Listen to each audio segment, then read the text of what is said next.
ఒక దేశం 100 కష్టాలు చెప్పుకుంటే తరగని ఆవేదన. ఏ దేశం కూడా రాత్రికి రాత్రి పేద దేశం కాదు. ఆ దేశాన్ని పరిపాలించే నాయకులు తీసుకునే తప్పుడు నిర్ణయాల వలన ఆ దేశం పేద దేశంగా మారుతుంది, లేదా ధనిక దేశంగా మారుతుంది.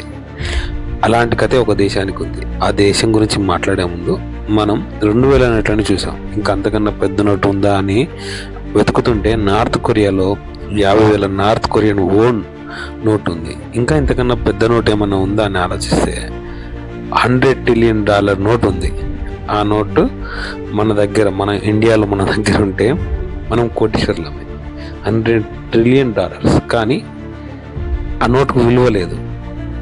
ఎందుకు లేదు అని అంటే ఆ దేశ పరిస్థితి అంత అధ్వానంగా తయారైంది. ఆ దేశమే జింబాబ్వే. ఒకప్పుడు $1 2 జింబాబ్వే డాలర్లకు ఉండేది 1990లో. అదే 1990లో $1 ₹17 ఇండియన్ కరెన్సీకి సమానమైంది.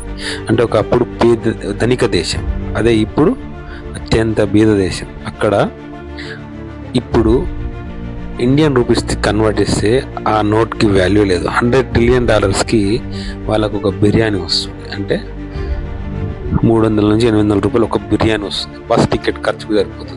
ఇక్కడ ఉన్న వాళ్ళందరి దగ్గర ఈ నోట్లన్నీ ఉంటాయి. కానీ ఏం లాభం? ఆ కంట్రీలో హైపర్ ఇన్ఫ్లేషన్ వలన ఆ కరెన్సీకి వాల్యూ లేదు. ఆ కరెన్సీ =0 అయిపోయింది.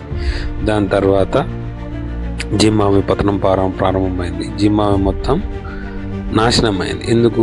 రాజకీయ నాయకులు తీసుకున్నటువంటి తప్పుడు నిర్ణయాలు ఆ దేశ భవిష్యత్తును నాశనం చేశాయి. అందుకే ఏ దేశానికైనా రాజకీయ నాయకుడు బలంగా ఉంటే ఆ దేశం బలంగా ఉంటుంది, ఆ దేశం బాగుపడుతుంది. దేశం బాగుపడాలంటే అక్కడ ఉన్న నోట్ వాల్యూ అనేది పెరగాలి.